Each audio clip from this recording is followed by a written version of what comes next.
이게 칫솔질 얘기를 해볼 건데 사실은 칫솔이 여러 가지가 있는데 예를 들어서 병원에 갔는데 의사가 나오면서 수술을 해야 될 것 같아요. 수술 칼을 이렇게 들고 나왔어요. 그러면 수술을 받으시겠어요? 그거 안 한단 말이죠. 이게 왜 그러냐면 무식해 보이잖아요. 이게 꼼꼼하고 정교한 일을 하려고 그러면 실제적으로 섬세하게 뭔가를 움직여야 되는데 이렇게 잡고는 섬세하게 움직일 방법이 없단 말이죠. 그래서 대부분의 경우는 이렇게 잡아요. 그래서 치과 기구도 보시는 것처럼 뭐처럼 생겼냐면 볼펜처럼 생겼어요. 왜냐면 이게 이렇게 잡아서 각도가 정확하게 잡은 채로 안정화가 돼야 되기 때문에 원형이 아니란 말이에요. 근데 왜 칫솔을 이렇게 잡냐고요. 그래서 대부분의 칫솔들이 여기에 이런 게 있어요. 움켜잡으라고. 이쪽에도 오돌도돌 있죠. 움켜잡으라고. 여기도 보시면 이렇게 딱 움켜잡게 기가 막히게 만들어놨어요. 이렇게 잡으면 이가 닦이냐는 거죠. 안 닦여요. 그래서 오늘부터 바꾸셔야 될 첫 번째는 칫솔은 정교하게 움직이기 때문에 연필 잡듯이 잡는다. 이게 1번이에요. 이렇게 연필 잡듯이요. 그래서 칫솔 대도 연필처럼 생기기 제일 좋아요. 육각형이나 팔각형. 얘도 이렇게 보시면 연필처럼 생겼고. 이게 칫솔 선택하는데 1번입니다. 두 번째로는 칫솔질을 하세요라고 했을 때 제일 잘못된 게 이를 박박 문지르는 거라고 그랬잖아요. 근데 우리는 이와 잇몸의 경계에 보인 살을 닦아야 돼요. 손을 잠깐 줘보시면 여기가 이빨이에요. 여기가 잇몸입니다. 자, 이걸로 한번 닦아볼게요. 이건 일반적으로 돌아다니는 칫솔이죠. 우리가 눈을 보는 이런 느낌이에요. 살을 닦으면.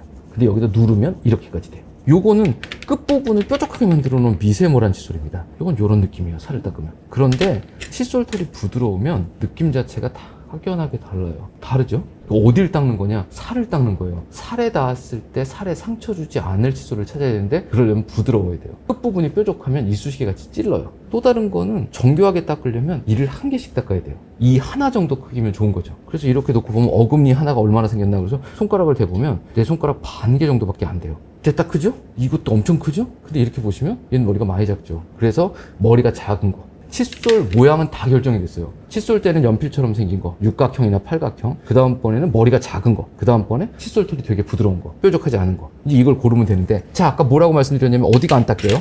여기 안 닦이죠, 여기. 그 다음번에 여기 테두리. 그럼 여기 테두리하고 여기를 닦아야 돼요. 그럼 우리가 상식적으로 여기를 닦으려고 그러면 빗자루가 여기를 향해야 되잖아요. 그래서 칫솔을 이렇게 되는 게 아니고 우리가 닦는 쪽으로 이렇게 기울여야 돼요. 그러면 보통 45도 정도 되는 거죠. 이 상태에서 요 틈바구니에 전체적으로 칫솔털이 들어가도록 이렇게 갖다 대요. 꼭 채워진 게 보이죠? 근데 이걸 가끔 말씀드리면 이렇게 쑤셔 넣는 사람이 있어요. 이거 말고 그대로 갖다 댈 거예요. 그럼 이렇게 됐단 말이죠. 그 다음에 어떻게 해야 돼요? 얘를 쓸어야죠. 하나, 둘, 셋, 넷, 다섯, 여섯, 일곱, 여덟, 아홉, 열. 여기서 칫솔털이 이렇게 나오면 안 됩니다. 돌아다니면 안 되고 이렇게 된 채로 동글동글 닦을 거예요. 근데 이걸 어떻게 알아요? 봐야 돼요. 그래서 칫솔질 하실 때는 손거울이 있어야 돼요. 멀리 있는 화장실 거울은 뭐 보는 거예요? 얼굴 보는 거예요. 그 다음에 스마트폰 내려놓고 조그만 손거울을 손에 들고 요 모양이 되는지를 봐야 돼요. 그러려면 입을 크게 벌려야 되죠. 그래서 입 닦을 때는 입 크게 벌리고 침을 질질 흘려가면서 닦는 거예요. 어쩔 수가 없어요. 다 닦았으면 어떻게 해요? 반드시 칫솔을 띱니다. 다음 치아에 갖다 대고 하나, 둘, 셋, 넷 이렇게 닦는 거예요. 이게 모든 치아를 이렇게 닦으면 기본적으로는 아까 보신 저런 문제들이 다 없어져요. 근데 이렇게 닦는 사람이 그리 많지는 않단 말이죠. 그리고 이게 그동안 살아온 게 이러고 닦았기 때문에 이거를 이렇게 잡고 하나씩 닦는 걸로 바꾸는 건 무지하게 어려워요. 자, 칫솔질을 여기서 한번 해볼 건데 집이다 생각하고 그냥 한번 닦아보세요. 집에서 닦는 대로. 예, 열심히 닦는단 말이죠. 소리도 나죠. 치카치카. 지금 되게 부드러운 칫솔인데도 막 문질러 소리가 열심히 나고 있어요. 자, 그 상태에서 딱 스톱해보시면 여기 보세요. 손가락 부러지겠어요. 눌러가지고. 그죠? 하얗게 손톱이 질려 있잖아요. 이렇게 되면 다치는 건 잇몸밖에 없어요. 닦이지는 않고. 조금만 멀리 잡아볼게요. 이렇게 거울을 두시고 아래 앞니는 이 상태에서 이렇게 칫솔이 되어 있으면 하나, 둘, 셋, 네 개가 있는데 요걸 닦아볼게요. 예, 이렇게 해서 잇몸 쪽으로 기울여서 칫솔을 이렇게 치아 사이에 다 채워놓습니다. 채우는 거 보이나요? 하나, 둘, 셋, 넷. 간질간질한 칫솔털이 이빨 속에 들어가서 움직이는 게 느껴져야 돼요. 다 닦았으면 어떻게 해요? 띄어서 다음 치아에 똑같이 대고 한 개씩 닦으셔야 됩니다. 절대로 문지르고 이렇게 지나가면 안 돼요. 그래서 이 느낌이 모든 치아에 다 나오게 연습을 하면 되는데 얼마나 걸리냐? 여기서 제가 손 붙들고 가르쳐도 6개월에서 1년 걸려요. 그래서 6개월에서 1년 동안 정말로 모든 치아를 하나씩 잘 닦으면 병이 안 생겨요. 근데 그게 잘 안 되는 거죠. 이게 왜 그러냐면 이거 가지고 칫솔질을 하는데 이거 닦아요. 거울을 여기서 까똑 그런단 말이죠. 그러면 이제 이걸 보고 이러고 있어요. 그러니까 잠깐 넋을 놓는 순간에 딴짓하게 돼요. 그러니까 칫솔질 할 때는 무조건 집중해서 핸드폰도 던져놓고 텔레비도 끄고 거울 보고 닦아야 돼요. 이게 이 하나가 가치가 대략적으로 한 1,000만 원 넘는다고 그러잖아요. 그럼 1,000만 원짜리 닦는다고 생각하고 매달려야 되는데 제가 늘상 말씀드리지만 명품백 500만 원짜리는 그렇게 신주단지처럼 닦으면서 1,000만 원짜리 이빨들 28개가 있는 건 보지도 않고 막 문지른단 말이에요. 이거는 명품 닦는다고 생각하고 하나씩 이렇게 닦아서 매일 저녁마다 지금 닦는 대로 닦으면 아무 문제 없이 건강하게 살 수 있어요. 일단 같이 봐야지 뭔 얘기가 되기 때문에 전체적으로 입안 사진을 다 좀 찍어볼 거거든요. 입안을 한번 들여다보도록 하겠습니다. 하나씩 사진을 좀 찍어볼게요. 남들과 달리 내가 이건 주로 잘 챙겨 먹는다라는 건 좋은 뜻으로 챙겨 먹는 것도 있고요. 나쁜 뜻으로 챙겨 먹는 것도 있는데, 좋은 뜻으로 챙겨 먹는 건 뭐 건강에 좋은 뭔가를 먹고 있다. 그 다음번에 나쁜 뜻으로 챙겨 먹는 거는 밥을 먹으면 꼭 담배는 한 대 펴야 된다. 그 다음번에 매주 수요일과 금요일에는 술을 먹어야 된다. 이것도 챙겨 먹는 거죠. 생활 습관 중에 뭐가 있는지를 좀 찾아봐야 될 것 같은데 먹는 거에 문제가 많아요. 그리고 최근 들어서는 정신을 좀 차리고 일을 좀 닦게 된 것 같아요. 이렇게 보시면 여기서 뭐가 보이냐면 여기 바닥바닥한데요. 여기 닦인대요. 여기는 안 닦아도 돼요. 여기는 매끌매끌하기 때문에 깍두기만 먹어도 닦이는 자리예요. 여기를 주로 다들 사람들이 미친 듯이 닦아요. 그래서 우리나라에서 한 40대 넘어간 사람들은 전부 다 여기를 자기 손으로 이를 깎아놨어요. 여기는 안 닦아도 되는 자리예요. 어딜 닦아야 되느냐? 여기요. 여기 쭉 먹긴 거 보이죠? 그 다음에 누가 여기다가 립스틱 바르는 것처럼 빨간색이 이렇게 돈단 말이에요? 염증이에요.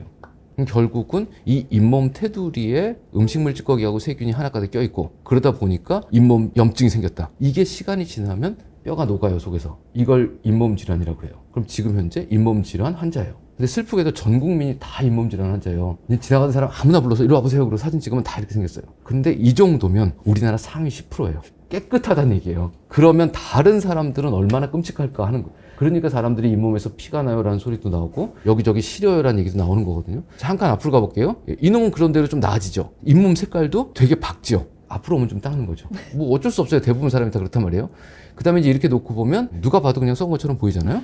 치과에서 충치예요라고 알려드리는 건 대부분 다 너무 많이 썩어서 오늘 긁어내야 돼요 라는 것만 충치라고 얘기를 해주는데, 어느 날 갑자기 그렇게 뿅 안 썩어요. 그 다음에 그 뒤에 거는 완전히 없어졌단 말이죠. 이게 이가 칼슘하고 인이라고 하는 무기질 덩어리를 만들어졌는데, 거기서 칼슘 같은 게 자꾸 빠져나가면 이가 약해진대요. 약해지다가는 부스러져요. 그 부스러지는 게 정도가 심해지면 구멍이 뚫려요. 그 구멍 뚫린 자리에 때가 끼면 까매져요. 이게 그 상태죠. 그럼 칼슘이 많이 빠졌다는 얘기거든요. 근데 칼슘이 왜 빠지냐면 산 때문에 빠진대요. 산은 어디서 오냐? 1번 음식물 찌꺼기. 저기서부터 음식이 부패되면 산이 나온단 말이죠. 그러면 칫솔질 안 되면 산이 나와서 이가 썩을 수 있어요. 특히 이런 구멍에는 음식물이 처박혀서 잘 안 나올 거니까 산이 더 생길 거란 말이에요. 또 다른 거 하나는 먹는 거예요. 우리가 지금 먹고 사는 것 중에 산 성분 얼마나 있나. 그래서 오늘부터 집에 가서 일주일은 쓰셔야 돼요. 자, 아침에 출근하면서 커피를 한 잔 샀다. 커피는 산도가 얼마나 돼요? pH가 대충 5 정도에서 왔다 갔다 한대요. pH가 5.5 밑으로 내려가면 이가 녹는데요. 그 5.5 밑이란 말이에요. 엄청나진 않지만 산성분은 맞아요. 그런데 이렇게 생긴 산성분에 설탕을 좀 넣었다. 시럽을.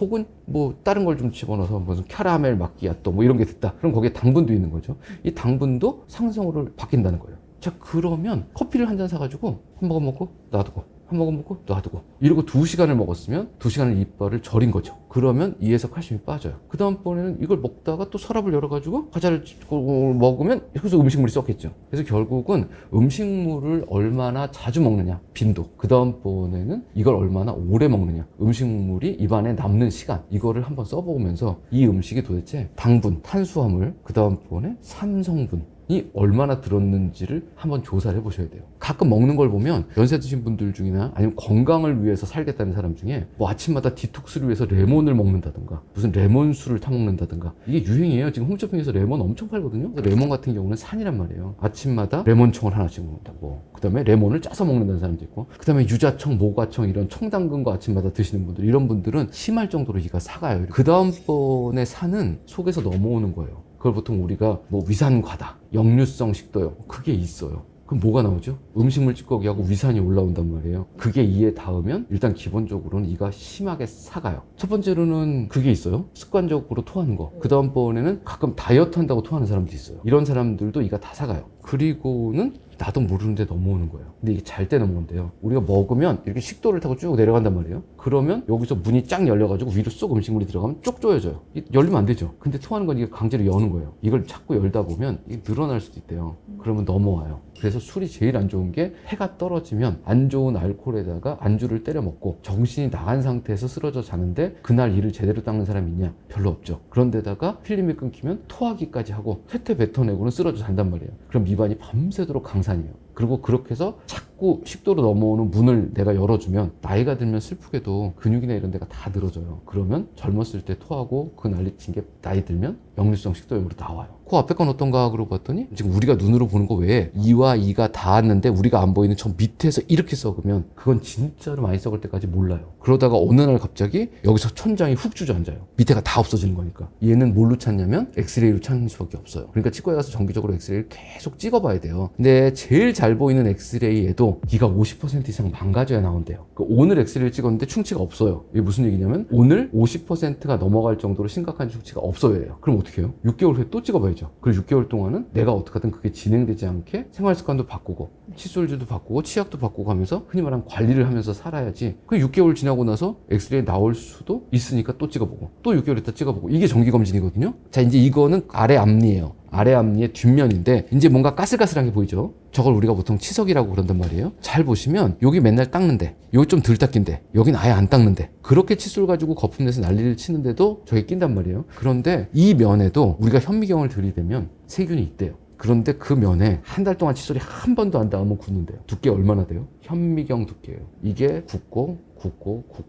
굳으면 이렇게 돼요. 여기는 지난번 치과 갔다 온 이후로 칫솔이 한 번도 안 닿았어요라고 할 만한데요. 그런 데만 치석이 있어요. 자, 그럼 내가 6개월에 한 번씩 가서 꼭 스케일링을 받고 있다. 무슨 얘기예요? 6개월 동안 한 번도 안 닦인 자리가 그렇게 많아서 치과 의사한테 긁어달라고 얘기할 수밖에 없다는 얘기예요. 그럼 안 건강한 거죠. 6개월에 정기적으로 갔는데 뭐라고 그래요? 치과 의사가? 뭐라고 살길래 아무것도 없어요? 집에 가세요. 이렇게 되면 건강한 거예요. 이게 되느냐? 돼요. 열심히 닦으시면 되는데 그 열심히가 진짜 어려워요. 어려우니까 모든 사람들이 다 충치가 생기고 스케일링을 받고 그 난리를 치는 거죠. 근데 제가 처음 오늘 얘기하면서 뭐라고 그랬냐면 이 정도면 우리나라 상위 10%예요. 그래서 제가 안타까운 마음에 자꾸 이렇게 떠드는 거예요. 왜냐면 나머지 90% 사람들은 이거보다 더 안 좋은 상태에서 살고 있단 말이에요. 자, 이제 전체적으로 한 바퀴 다 돌아봤어요. 이렇게 돌아보면 살아온 인생이 나온단 말이에요. 내가 그동안에 살아왔던 건 내 인상에서 어디 안 가는 건 이빨도 똑같은데 이에서 뭐가 많이 빠졌다. 칼슘이. 그럼 이걸 다시 보충을 해야 되겠다. 칼슘을 다시 보충하는 건 침에서부터 칼슘 보충이 된대요. 그러니까 침이 잘 나오고 있으면 좋을 건데 뭐만 있어야 돼요? 침만. 그러면 입안에 침 말고 다른 음식물이 있는 시간이 적을수록 건강해요.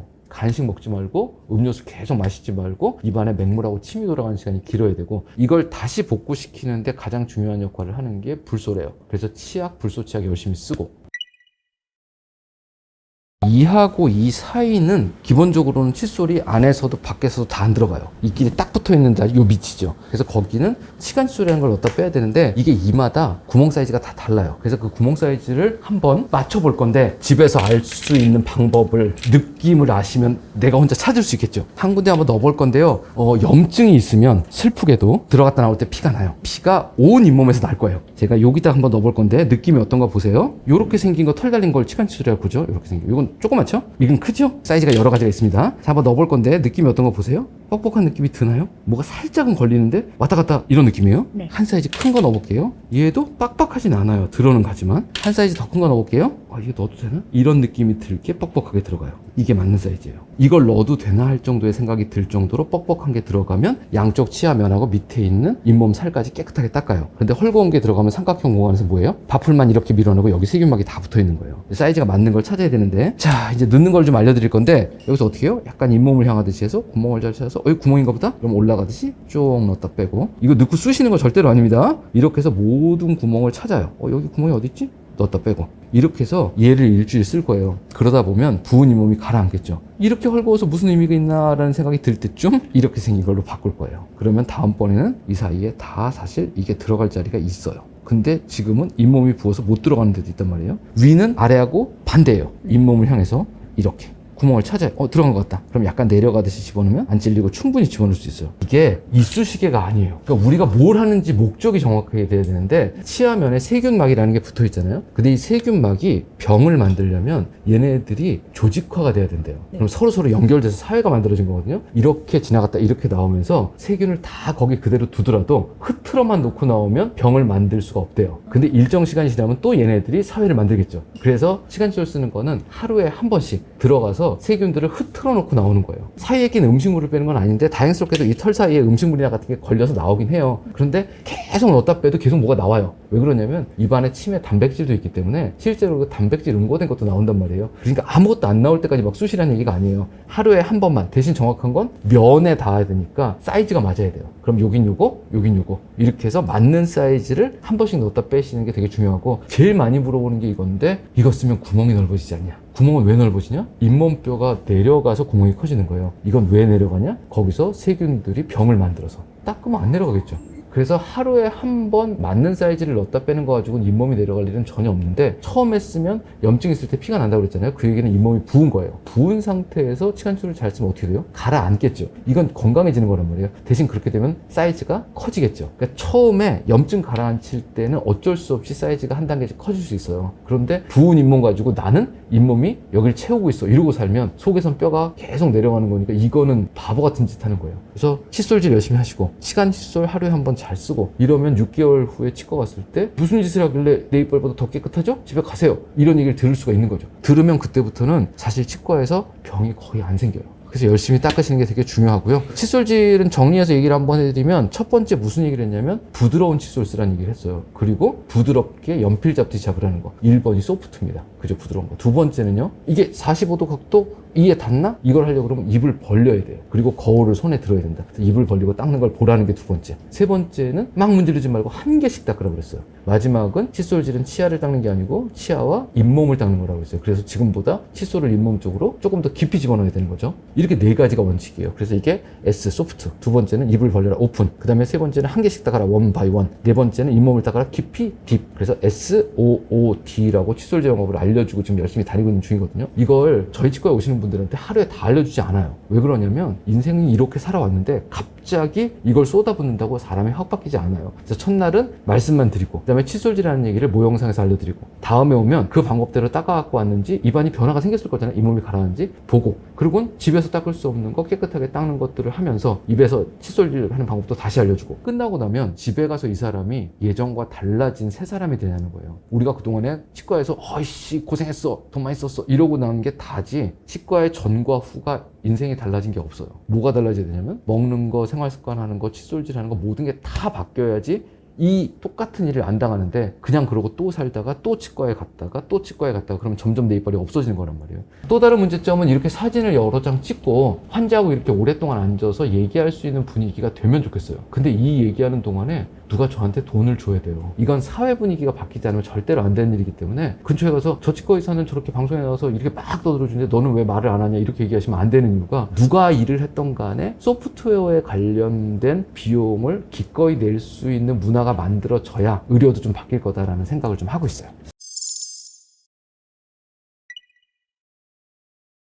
나이가 들어서 잇몸이 내려갔다라고 얘기하시는 분들이 있는데, 1940년대에 어떤 유명한 치과 의사분이 이런 얘기를 했답니다. 잇몸이 내려가서 뿌리가 드러나고 시린 것이 나이가 들어가면서 생기는 것이라는 잘못된 생각을 빨리 버려라. 정확하게 말씀드리면 관리가 안 된 시간이 길어졌기 때문에 중년이 되면서 그런 일들이 생기는 거라고 볼 수 있고요. 결국은 잇몸 테두리 부분에 칫솔질이 잘 안 되면 세균들로 인해서 잇몸에 염증이 생기고, 염증이 생기는 게 오래 지속되면 내부에 있는 잇몸뼈가 녹아서 없어집니다. 그러면 덮여 있어야 될 뿌리가 드러나게 되고요. 그럼 그 자리가 시린 거죠. 그래서 근본적인 원인은 칫솔질이 잘 안 됐다라는 거고요. 그 기간이 너무 길었다는 거죠. 결국은 지금 현재 시린 걸 없애고 어떻게든 더 내려가는 걸 막겠다고 드시면, 치과 의사가 어떤 치료를 해주기보다는 내가 저녁 때 꼼꼼히 앉아서 칫솔질 하시는 거, 이게 가장 근본적인 원인을 해결하는 방법입니다.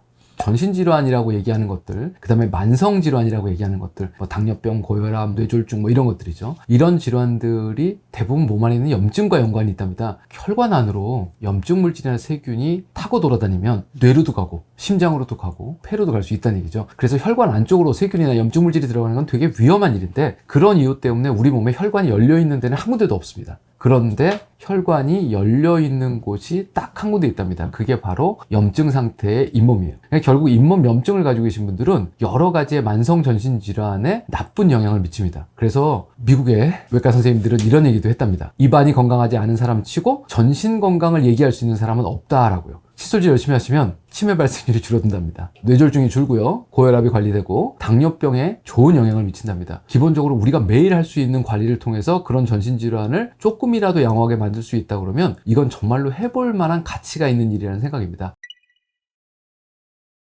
이게 언제부터 얘기가 이렇게 나왔는지 알 수가 없지만 사실 유튜브에서 유행한 말입니다. 잇몸 치료, 스케일링, 이 두 가지가 다르다. 그러니까 뭐 치과 가서 잇몸 치료를 해달라고 요구해라, 뭐 이런 영상들도 저는 많이 봤어요. 우리가 정확하게 정의를 다시 말씀드리면, 스케일링은 잇몸 치료의 일종입니다. 잇몸 치료라고 하는 건 잇몸에 생긴 염증으로 인해서 생긴 질환을 치료하는 과정이에요. 자, 이 과정 중에 제일 첫 번째 뭐가 있냐면 칫솔질이 있습니다. 그런데 이게 잘 안 돼서 오랫동안 칫솔질 안 된 부분이 굳어 있는 게 생길 수 있어요. 이걸 보통 우리가 치석이라고 부릅니다. 이건 칫솔로 안 떨어져요. 그럼 이 치석을 깨끗하게 떼어내는 과정을 우리가 치석 제거라고 하는 잇몸 치료입니다. 이게 스케일링이에요. 그러니까 스케일링은 예방적으로 하는 게 아닙니다. 잇몸 치료예요. 그 다음에 더 관리가 안 됐어요. 정말 몇 년 동안 치과에 안 가서 치석들도 많이 쌓이고 잇몸에 염증이 심해요. 그러면 뿌리가 드러났겠죠. 그리고 그 뿌리 안쪽에 부은 잇몸 속에도 지저분한 것들이 많이 있습니다. 그런데 이 부분을 직접 스케일링, 치석 제거를 하려고 들면 아파요. 그럼 어떻게 해야 되냐면 마취를 좀 하고 치석을 깨끗하게 떼어냅니다. 이게 우리가 알고 있는 잇몸 치료라고 얘기를 하고 있는 것들이에요.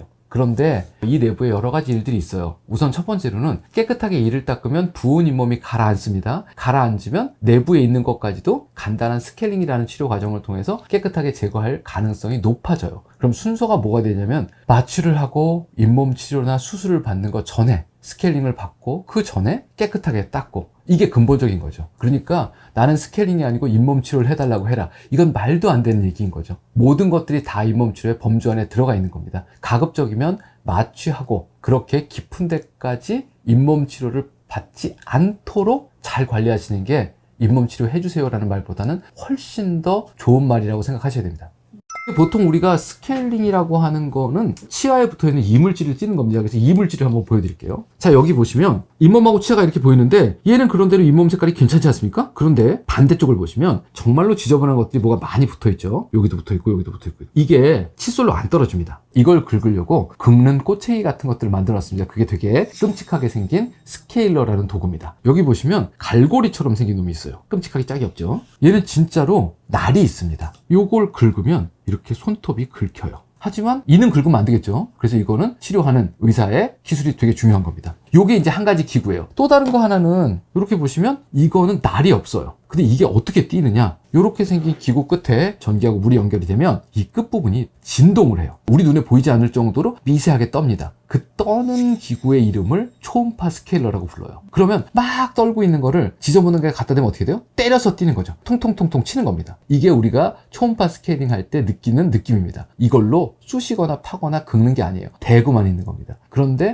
만약에 잇몸 치료하는 스케일링하는 사람이 진동까지 되고 있는 걸 이해가 되면 정말 기분이 나쁠 수도 있고 소리가 이상한 소리가 날 수도 있고 이가 깎일 수도 있는 거죠. 그러니까 이것도 마찬가지로 올바른 방법으로 주의해서 써야 되는 거죠. 가끔 인터넷에서 이런 것들을 건전지어서 만들어서 팔고 있는 것들이 있어요. 절대로 사시면 안 됩니다. 요 끝부분만 한 개에 몇십만 원씩 해요. 그런데 쿠팡에서 2만 원 주고 산 거가 되겠습니까? 스케일러는 기본적으로는 치아를 깎으라고 만든 도구는 아니지만 필요에 따라서 병든 치아 조직이 있다면 그 부분도 제거하는 데 사용을 하기도 합니다. 그 얘기는 스케일러는 치아를 깎을 수 있다라는 거예요. 그러니까 치료 잘하는 사람이 꼼꼼하게, 집에서 그런 짓 하시면 절대로 안 됩니다. 그 돈이면 건강보험 되기 때문에 치과 가서 스케일링 받으실 수 있어요. 권장 주기는 없어요. 치석이 생기면 가야 됩니다. 내가 칫솔질을 완벽하게 하면 저희 치과에 1년에 한 번씩 오시는 분들이 계세요. 그런데 뭘 하고 가시냐? 일상생활에 별일은 없어요? 아무것도 없네요? 가세요. 이런 분들이 저희 치과에 꽤 있어요. 그럼 이분들은 인생에서 스케일링이 없어진 분들이죠. 이게 목표입니다. 그런데 칫솔질이 정말 안 돼요. 그러면 잇몸뼈가 망가지기 전에 사람을 불러야 되죠. 이제 그러려면 한 달에 한 번씩 가셔야 돼요. 잘 관리해서 한 달이 3개월이 되고 3개월이 6개월이 되고 6개월이 1년이 되고 그 이후에는 치과의사 필요 없이도 내가 건강하게 잘 살 수 있게 되는 거죠. 근데 이렇게 하려고 그러면 스스로의 노력은 필요합니다. 그래서 기본적으로는 최소한은 6개월에 한 번, 가급적이면 분기에 한 번씩은 치과에 가서 검사도 받으시고 엑스레이도 찍으시고, 그래서 치과의사로부터 이렇게 자주 올 필요가 없다라는 도장을 받으시면 기간을 좀 늘려가시는 그런 인생이 됐으면 좋겠다는 생각이에요.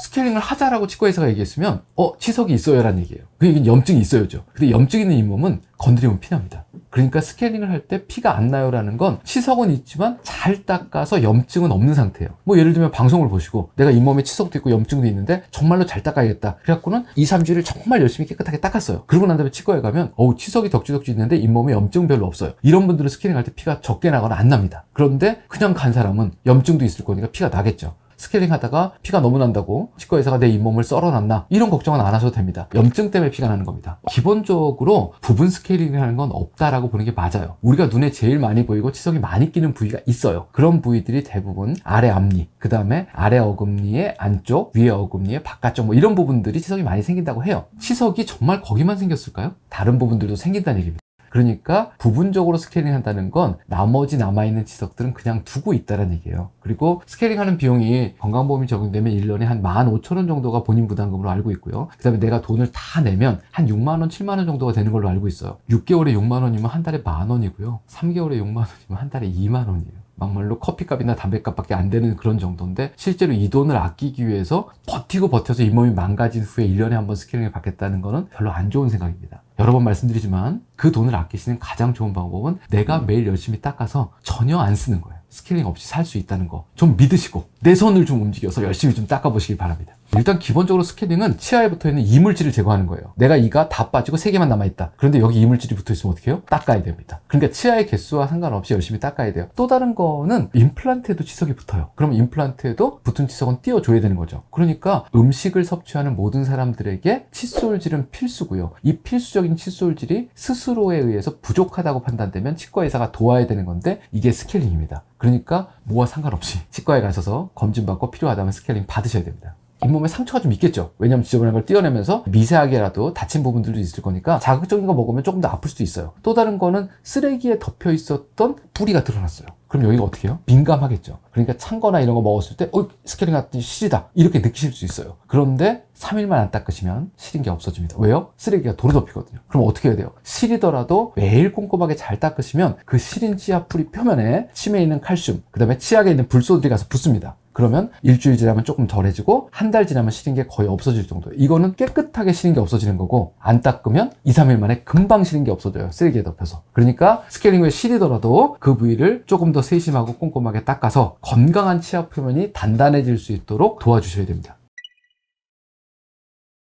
민간요법이라는 것들이 있습니다. 뭐 예를 들면 조선시대의 왕은 이렇게 했고 그래서 우리가 천일염을 이용해서 뭘 해야 되고 약초 뿌리를 어떻게 해가지고 그 시절의 평균 수명이 40이었대요. 조선시대 얘기를 보면 20살 때부터 이가 빠지기 시작하여 40에는 이가 하나도 없는 사람들이 엄청나게 많았더라. 왜 그걸 아직도 쓰죠? 이 현대 의료의 사회에서요. 아주 단적으로 소금은 치아면에 마모를 일으킵니다. 치약도 연마제라는 게 들어있는데 그 연마제의 양에 따라서 이가 갈려요. 그러니까 이런 것들은 조심해서 쓰세요 그랬는데 그 연마제 입자가 보일 정도예요, 소금은요. 그래서 절대로 소금을 치아에 대고 문지르시면 안 됩니다. 고운 소금은 안 돼요? 맛소금은 안 돼요? 이런 거 물어보지 마세요. 안 되는 겁니다, 소금은. 그 소금물로 양치하면 도움이 되느냐? 일정 부분에 도움이 되는 건 뭐가 있냐면 붓기가 빠진대요. 붓기가 빠진다는 건 배추를 소금에 절이면 물이 빠지는 것처럼 빠지는 거예요. 염증이 없어집니까? 안 없어집니다. 그러니까 그걸로 착각을 하게 만들어서 소금물로 계속 가글을 하고 있는 동안에 점점 더 잇몸질은 나빠지겠죠. 치과에 가시고 칫솔질 하셔야 됩니다. 민간요법은 조선시대에 쓰던 걸로 만족하면 되겠다라는 생각입니다.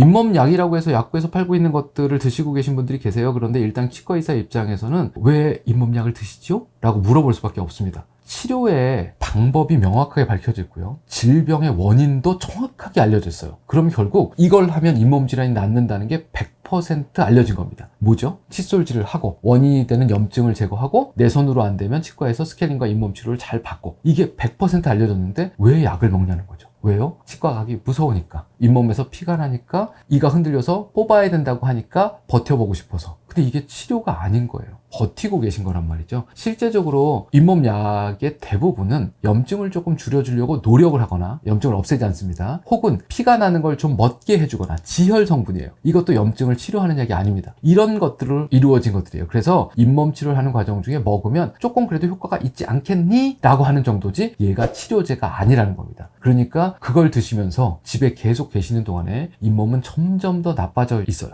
오늘이라도 그 약 사 먹을 돈으로 치과에 오시기 바랍니다. 한 달 그 약을 챙겨 드시는데 비용이 엄청나게 들어요. 스케일링 받으시는 게 훨씬 더 도움이 되고요. 만약에 치과 의사가 꼭 필요하다 그러면 치과에서 처방전을 써드릴게요. 근데 처방전 써주는 치과가 거의 없단 말이에요. 그거는 말씀드린 대로 원인이 명확하고 치료 방법이 결정이 돼 있는 거기 때문에 보조약품이 필요 없는 질병이기 때문에 그렇습니다. 일단 기본적으로 잇몸 염증 상태가 너무 심하면 뭐부터 해야 될 거냐? 치과 의사가 볼 때는 빨리 염증을 없애줘야 될 것 같아요. 그럼 마취도 하고 막 수술도 하고 싶겠죠. 그런데 그렇게 하고 이분이 집에 돌아가면 이 사람이 달라져 있을까요? 몇 년 후에 또 똑같은 일을 겪으십니다. 그러니까 사람을 바꾸는 것부터 먼저 해야 돼요. 이부터 먼저 닦게 만들면 놀랍게도 치석이 덕지덕지 붙어 있어도 부은 잇몸이 가라앉고 피나는 게 줄어듭니다. 그럼 그때는 첫날보다는 조금 더 마일드한 치료로 잇몸 치료를 할 수 있는 거죠. 그래서 모든 스케일링 잇몸 치료의 근본은 칫솔질이다라고 생각을 하셔야 되고요. 그렇게 해서 치과에서 스케일링 포함한 잇몸 치료를 받으시고 내가 정말로 칫솔질을 잘해서 다음번 6개월 후에 갔을 때는 스케일링이 필요가 없어요 라는 소리를 들어서 내 인생에서 스케일링을 없애는 게 목표입니다. 그래서 치과 의사는 스케일링을 없애주는 사람이지 스케일링을 권하는 사람이 아니에요. 나머지 공부해주는 것처럼 옆에서 도와주는 거지 스스로 공부할 수 있으면 이제 학원에 올 필요 없는 거거든요. 그럼 혼자서도 잘 공부하고 살면 되는 거죠. 건강하게 살려는 사람들의 가장 큰 바람,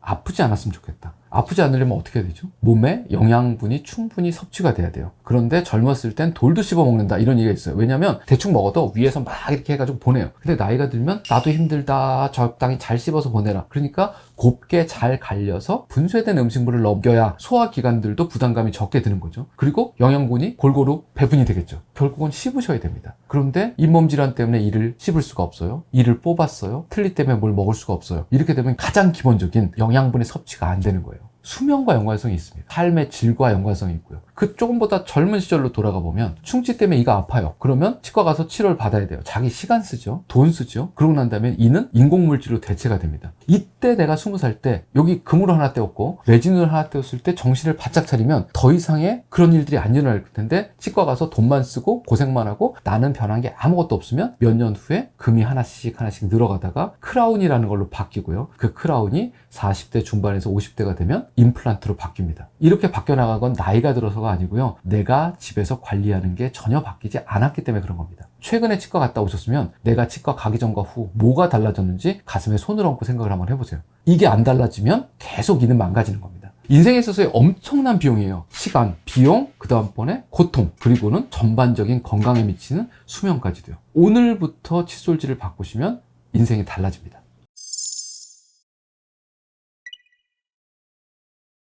올바른 방법으로 쓴다면 전동칫솔은 되게 좋은 도구예요. 그런데 그거를 올바른 방법으로 쓰는 분들의 숫자가 별로 없는 게 문제죠. 보통 우리가 칫솔을 들고 이를 닦아요 그러면 이렇게 해서 동글동글 닦으라고 말씀드리지 않습니까? 하나, 둘, 셋, 넷, 다섯, 여섯, 일곱, 여덟 이렇게 닦죠. 그런데 전동칫솔을 대면 와 이렇게 닦습니다. 분당 3만 번, 4만 번을 움직인대요. 1분에요. 그러니까 손으로 움직일 수 없을 정도로 칫솔털이 매우 빠르게 움직이는데 그렇게 되면 잇몸이나 치아에 손상을 입힐 가능성이 있습니다. 올바로 쓰는 게 되게 중요합니다. 올바로만 쓴다면 손으로 쓰는 것보다 훨씬 더 편하고 효율적으로 쓸 수 있는 좋은 도구입니다. 전동 칫솔은 방식이 지금 보면 크게 두 가지 방식이 있습니다. 하나는 동그랗게 생긴 거예요. 전동 칫솔이 이렇게 생긴 거죠. 동그랗게. 그래서 이 동그란 게 이렇게 돌아가는 것처럼 보이는데 이게 도는 게 아니고요. 전동 칫솔이 이렇게 이렇게 움직인답니다. 왔다 갔다 막 이렇게 해서 쓸고 있는 거죠. 또 다른 거는 이렇게 칫솔처럼 생긴 겁니다. 얘는 정말로 칫솔처럼 칫솔털이 이렇게 왔다 갔다 한대요. 그래서 막 이렇게 닦는 거죠. 이 두 가지 방식이 있어요. 어떻게 됐든 간에 털이 움직이니까 닦이긴 하겠죠. 자, 이에다 대고 이를 한번 제가 손으로 닦아 보겠습니다. 90도, 그렇죠? 약간 잇몸 쪽으로 45도. 이에다 그대로 되면 밀착. 여기서 동글 이렇게 닦는 건데 전동 칫솔은 내가 움직이는 이 동글동글한 것만 대신해 주는 겁니다. 그럼 어떻게 해요? 얘를 이에다가 대고 잇몸 쪽으로 기울이고 이에다 댄 다음에 가만히 계셔야 돼요. 얘도 마찬가지예요. 이에다 대고 가만히 있다가 그 옆에 쪽으로 가만히 대고 이 전동 칫솔을 들이면 입에 집어넣고 이렇게 닦아야 되는 게 맞아요. 치아 하나당 한 2초에서 3초 정도 머무르면 됩니다. 그런데 이걸 가지고 이러고 닦고 있거든요. 그럼 다쳐요. 그래서 전동 칫솔 사용할 때 1번 절대로 움직이지 말고 치아면에 올려만 놔라. 두 번째는요 절대로 누르지 말고 대고만 있으랍니다. 전동 칫솔은 이렇게 올려만 놓고 있는 거예요. 그래서 이 두 가지 원칙을 잘 지키면 효율적으로 쓸 수 있는 도구입니다. 그런데 문제는요. 칫솔이 얼마나 게 좋다고 말씀드렸죠? 머리통이 작을수록 좋다고 그랬어요. 크면 나쁜 칫솔이라고 그랬어요. 근데 너무 커요. 전동 칫솔 치고는 너무 큽니다. 또 얘도 보시면 얘도 머리통이 커요. 얘는 상대적으로 동그랗게 생겨서 머리통이 좀 작아요. 머리통 작은 놈이 잘 닦입니다. 그런데 두 가지가 방식이 다르다고 그랬죠. 그래서 또 다른 칫솔은 이렇게 보시면 얘는 머리통이 더 작아요. 그래서 머리통 작은 전동 칫솔을 사시면 좋겠다라는 생각이 있고요. 돌아가는 방식과 칫솔모가 이렇게 떠는 방식을 따지면 이렇게 떠는 방식을 보통 음파 칫솔이라고 얘기하는데 그 방식이 조금 더 효율성이 있다라고 생각을 합니다. 그래서 음파 방식으로 머리통이 작은 걸 사세요라고 보통 권하고 있고요. 머리통이 작아지다 보면 전동 칫솔에 이렇게 작은 머리통이 꽂히기도 해요. 그럼 이게 제일 좋은 전동 칫솔이긴 하죠. 근데 이건 좀 비인간적이라고 제가 늘 말씀을 드리지만 어떻게 됐건 간에 가급적이면 머리통이 작은 전동 칫솔을 사시면 좋겠다. 또 다른 건 손으로 이렇게 만져봤을 때 칫솔 털이 이렇게 뻣뻣한 거 말고 좀 보들보들한 걸 사시면 좋겠다. 칫솔 털이 부드러워야 사실은 치아나 잇몸에 손상을 좀 적게 준다는 거죠. 전동 칫솔도 일반 칫솔을 고르는 것과 고르는 원리는 똑같습니다. 머리가 작고 칫솔모가 평평하게 잘려져 있고 부드럽고, 사용 방법은 보통 타이머가요 2분 정도 돼 있는 것 같아요. 근데 제가 전동 칫솔을 써보니까 2분으로는 부족하더라고요. 그래서 2분짜리 타이머가 있다면 4분을 쓰시는 게 맞아요. 그래서 아랫니에 2분, 윗니에 2분 이러면 충분히 쓸 수 있습니다. 가끔 이런 거 하면 너는 쓰니라고 물어보는데, 예, 저는 전동 칫솔을 씁니다. 아침에는 보통 전동 칫솔을 쓰고요. 왜 전동 칫솔을 쓰냐? 빨랑 닦으려고요. 손으로 닦으면 대략적으로 한 10분 이상 걸려요 라고 제가 말씀드리는데, 전동 칫솔은 4분이면 끝나잖아요. 그러니까 더더군다나 내가 팔 아플 일도 없고, 그래서 가만히 대고만 계시면 되니까. 그래서 보통 전동 칫솔은 연령대가 올라가면 연필 잡듯이 이렇게 잡는 것 자체가 관절염이나 이런 걸로 되게 힘드신 분들이 있어요. 그리고 팔을 들고 이렇게 닦아야 되는데 10분씩 팔을 들고 있는 게 너무 힘드신 분들이 있고, 이런 분들한테는 되게 유용한 도구가 될 수 있습니다. 그리고 내 손을 움직이기에 조금 불편감이 있으신 분들도 있죠. 그래서 전동 칫솔은 제가 적극적으로 추천하는 도구 중에 하나입니다. 대신 꼭 전문가로부터 교육을 받으시라는 거예요. 이게 괜찮은 제품인지 검증도 한번 받으시면 좋겠고, 칫솔털은 괜찮아요. 이거 너무 뻣뻣한데 다른 거 사세요. 뭐 이렇게 얘기할 수도 있죠. 맨 마지막 얘기. 건강을 위해 쏜 도구에는 가성비를 찾으시면 안 됩니다. 비싸더라도 좋은 걸 쓰셔야 되는데, 이게 보통 전동 칫솔이 이렇게 몸체가 있지 않습니까? 이 몸체가 있고 여기에 머리를 꽂아서 쓰는 건데, 이 몸체에 진동을 만드는 부분이 있어요. 그래서 얘를 허가를 받습니다. 이게 몇 번이나 떨어? 3만 번이나 떠네? 좋은 거야? 그리고 도장을 땅 찍어서 시장에 나오는 거예요. 그런데 제가 수많은 전동 칫솔을 테스트를 해봤더니 다 3만 번씩은 떠난 것 같아요. 그런데 이거를 여기다 꽂았을 때 어디가 3만 번 떨어야 되죠? 여기가 3만 번이 떨어야 효과가 있는 거잖아요. 값이 싼 건 여기가 안 떨어요. 손만 떱니다. 그래서 이것도 어느 정도의 가격대를 가지고 있는 제품을 사셔야 끝부분에 칫솔모가 떠는 데까지의 모든 실험 과정에 검증이 된 제품을 사는 거지, 실제로 공장에서 얘가 3만 번 떨어요, 우리 건 싸요, 이렇게 얘기하는 제품을 사시면 효용성은 매우 떨어질 가능성이 있다는 겁니다. 세상이 그래요. 일정 부분 투자된 돈만큼 우리가 지불을 해야 좋은 제품을 살 수 있는 겁니다. 1순위로 따지면 치간 칫솔입니다. 2등은 칫솔이고요. 3등은 치약이죠. 실은 기본적으로 사용 방법이 어렵고 효율성은 떨어지는 도구이기 때문에 치간 칫솔 위에 있을 수는 없는 도구입니다. 일단 두 가지 도구가 전부 다 칫솔이 닿지 않는 곳을 닦아보겠다는 인간의 노력입니다. 자, 그럼 우리가 닦을 때 뭘 닦는 거냐 하는 목표가 정해져 있어야 되는데, 기본적으로 치아 표면에 붙어있는 세균막을 닦자고 하는 겁니다. 세균막은 눈에 안 보이죠. 세차장에 갔어요. 흙먼지를 뒤집어 쓰고 오프로드에 갔다 온 차입니다. 이걸 닦으려고 500원짜리 동전을 막 셀프 세차장에 집어넣으면 처음 주는 게 고압 세차건이라는 걸 줍니다. 이걸 주면 물을 쫙 뿌리죠. 그러면 흙탕물이 막 흘러내려요. 세차가 끝났다, 집에 가자. 아무도 없죠. 가서 깨끗해진 표면에 손을 이렇게 대보면 손을 대는 순간 떼국물이 쫙 흐릅니다. 이게 워터픽이에요. 밖에 붙어있는 진흙은 떼어낼 수 있지만 치아면에 붙어있는 세균막은 전혀 조절이 안 됩니다. 그러니까 워터픽을 쓴다는 건 기본적으로는 음식물 찌꺼기를 빼고 있는 거예요. 바깥쪽에 붙어있는 큰 덩어리를 빼는 거라 이건 이쑤시개입니다. 그래서 보통 뭐라고 그러냐면 물쑤시개라고 불러요. 그래서 워터픽은 개인적으로 그거 쓰실 시간에 치간 칫솔을 쓰세요 라고 보통 얘기를 드립니다. 그 다음에 치실은요, 기본적으로 똑같은 원리인데 기계적으로 치아 표면을 이렇게 긁어서 닦겠다는 거예요. 자, 그럼 우리가 한번 생각을 해보십시다. 누구한테 청소하라고 도구를 주는데 실향 가닥을 주고 이걸로 닦아 하는 거하고 빗자루를 주고 닦으라는 거하고 어느 게 더 효율적이고 잘 닦이겠냐는 거죠. 그래서 효율성 면으로 봤을 때는 치실보다는 치간 칫솔이 한참 더 위쪽에 있습니다. 대신 사용할 때 치아마다 구멍 사이즈가 다르기 때문에 그 구멍마다 다른 사이즈를 쓰셔야 된다는 어려움이 좀 있고, 또 다른 거는 너무 이가 이렇게 겹쳐 있으면 치간 칫솔이 전혀 들어갈 수 없는 분들도 있어요. 이런 분들은 어쩔 수 없이 이 자리에는 치실을 쓸 수밖에 없는 거죠. 그래서 일정 부분 치실을 쓰고 대부분의 경우는 치간 칫솔을 쓰시는 게 치아 사이를 관리하는 기본적인 원칙입니다. 그리고 잇몸 질환을 예방한다라고 가정을 해보면 90%가 기계적 세정이라고 합니다. 기계적 세정이라는 건 칫솔질, 치간 칫솔이라는 얘기예요. 그 90%를 제외하고 나머지 10% 속에 뭐가 들어있느냐, 이 안에 들어있는 게 그렇게 관심 많으신, 닭을 뭐 써요? 구강유산균 효과 있어요? 뭐 이런 것들, 먹고 마시는 것들. 사람이라는 게 원래 자기 손을 움직여서 무언가를 하는 걸 되게 싫어하는 게으른 존재랍니다. 여기 90%가 있어요, 정답이요. 그런데 왜 도대체 그 10%에 매달려서 고민들을 하고 있는 걸까요? 가글은요, 세균을 죽입니다. 효과가 있어요. 그런데 기본적으로는 우리 몸에 있는 여러 가지 세균들을 다 죽인대요. 좋은 균도 죽이고 같이 사는 나쁜 균도 죽이고. 그러니까 우리 몸에 정기적으로 계속 집어넣어서 화학약품을 별로 바람직하진 않다는 얘기예요. 그래서 필요한 경우에 있어서는 쓸 수 있다, 효과가 있다, 하지만 제가 가글을 추천하지 않는 1번의 이유는 오늘 가글 했으니까 자자, 이러곤 칫솔질을 자꾸 안 하려고 든다는 거예요. 또 다른 거는 이 가글에 하고 나면 사람들이 세균이 죽었는지 알겠어요? 그걸 느낌으로 느끼게 해줘서 화한 맛이 들어있습니다. 그리고 입이 상쾌한 느낌이 들어요. 알코올이 들었대요. 알코올이 들어있으면 일단 순간적으로 화한 느낌이 나고 상쾌하지만 입이 말라요. 마르면 어떻게 돼요? 사이사이에 처박혀있는 음식물이 더 딱 달라붙습니다. 그러니까 안 좋은 짓을 할 수도 있는 거죠. 그래서 기본적으로 치과의사가 정말로 10%의 화학적인 부분이라도 필요하다 그러면 처방을 해드릴 테니까 치과의사의 지시에 따라서 쓰시고 나머지는요 90%에 집중하셔라. 칫솔과 치간칫솔에 집중하시라고 보통 말씀을 드려요. 일단 미백 치약으로 얘기하는 건 두 종류가 있어요. 크게 보면 하나는 돌가루가 많이 들은 겁니다.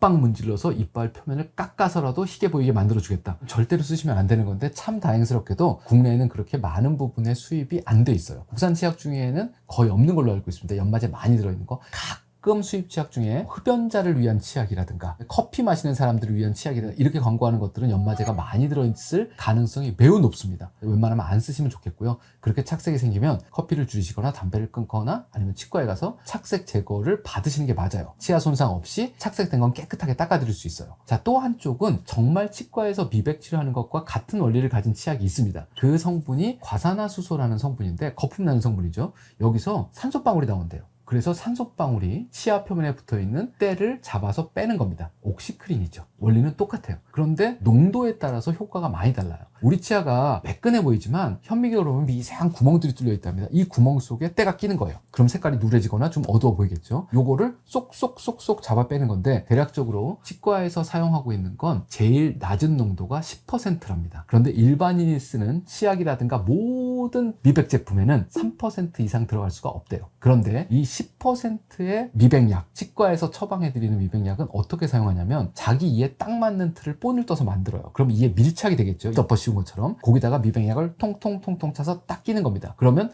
치아 표면에 완벽하게 붙죠. 이러고 잘 때 껴요. 그럼 보통 하루에 아주 많이 자서 8시간 잔다고 보시죠. 그럼 매일 8시간씩 한 달 동안 쓰면 미백이 된대요. 10%가요. 자, 그런데 3%짜리 치약을 칫솔질하는 단 몇 분 동안 써서 미백이 될까요? 이건 그냥 상식적으로 생각해도 그렇잖아요. 그냥 마음의 위안일 뿐이지 사실 미백 치약으로 미백을 하는 건 불가능하다라고 보셔야 됩니다. 미백 치료를 치과에서 받으시고 난 후에 요거를 유지하는 목적으로 한번 써보겠다는 써볼 수 있어요. 그런데 대부분의 미백 치약의 인터넷, SNS 광고를 보시면 전후가 나오지 않습니까? 대부분의 경우가 임상실험이 아니고 광고를 위해서 만든 사진이라고 보셔야 되고요. 광고에 현혹되지 마시고 정말로 이가 조금 노래서 밝아졌으면 좋겠다. 그럼 1번으로는 치과에 가서 미백 치료 받으시고 그 다음번에 그 이후에는 깨끗하게 잘 닦고 관리하시면 꽤 오랜 기간 동안 하얀 치아를 유지할 수 있습니다.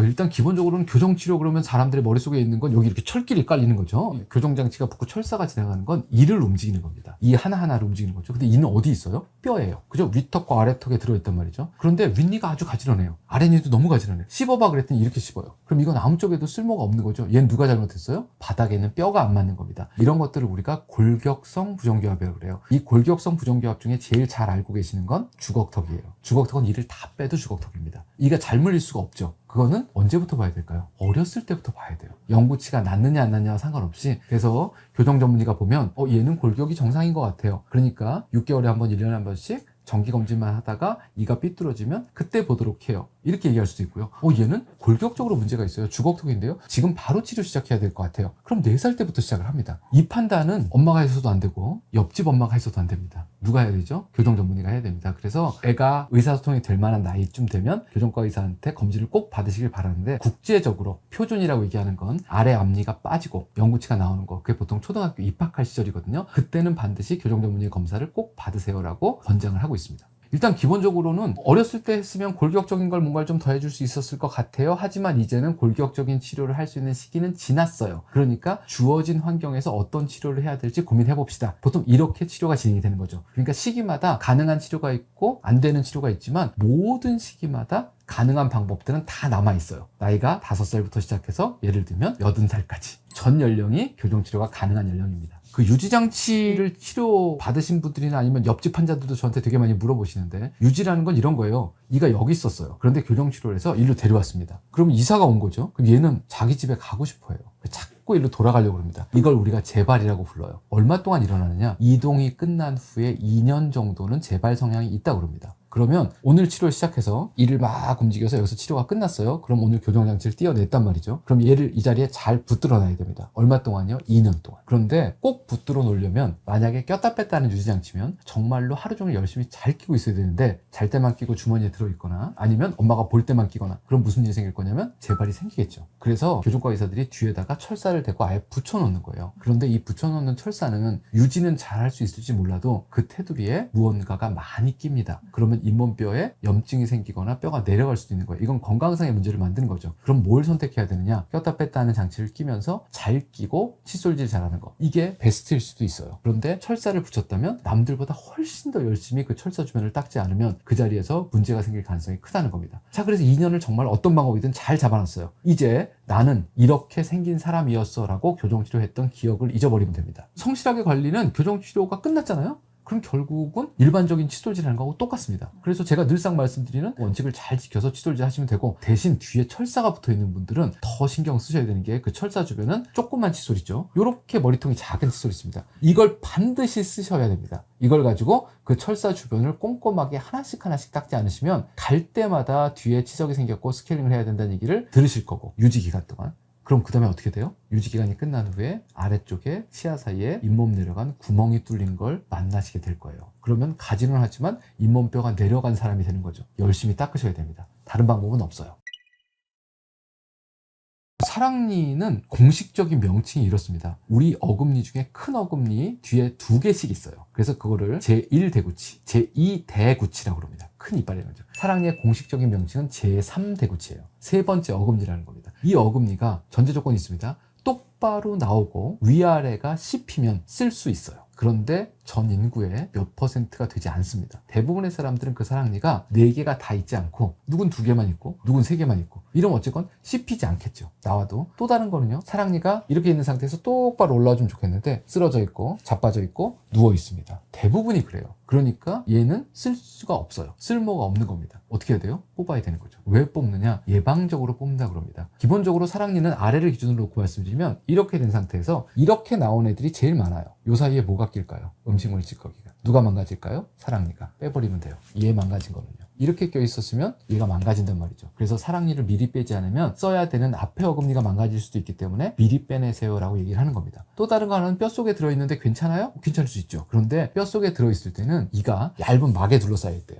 얘가 잇몸박을 뚫고 나오면서 막이 터지면서 나오는 거예요. 그런데 얘가 뼛속에 계속 있으면 바깥쪽으로 나와서 터져서 없어져야 될 막이 계속 뼛속에 남아있는 거죠. 이게 정상이 아니란 말이에요. 드문 경우지만 그 경우에 그 막에 물이 차는 경우가 있어요. 그럼 사랑니 머리에 이렇게 풍선처럼 물주머니가 생깁니다. 그동안에 뭐가 생길까요? 옆에 있던 뼈가 녹고 치아 뿌리가 녹을 수도 있어요. 그러면 부작용을 만들 가능성이 있는 치아라는 거죠. 그러니까 뼛속에 들어있어도 예방적으로 빼내시는 게 원칙입니다 라고 보통 얘기를 합니다. 그래서 사랑니를 어떻게든 잘 달래서 써봐야겠다는 생각을 하시기보다는 빠른 시간 내에 빼서 다른 문제점이 생기지 않도록 예방을 하는 게 맞겠다라고 생각하시는 게 맞아요. 더더군다나 치과에서 사랑니 빼셔야겠는데요? 이런 얘기를 들었는데 나는 조금만 더 버텨보겠다라고 생각하시면 이후에 훨씬 더 험한 꼴을 당하실 수 있어요.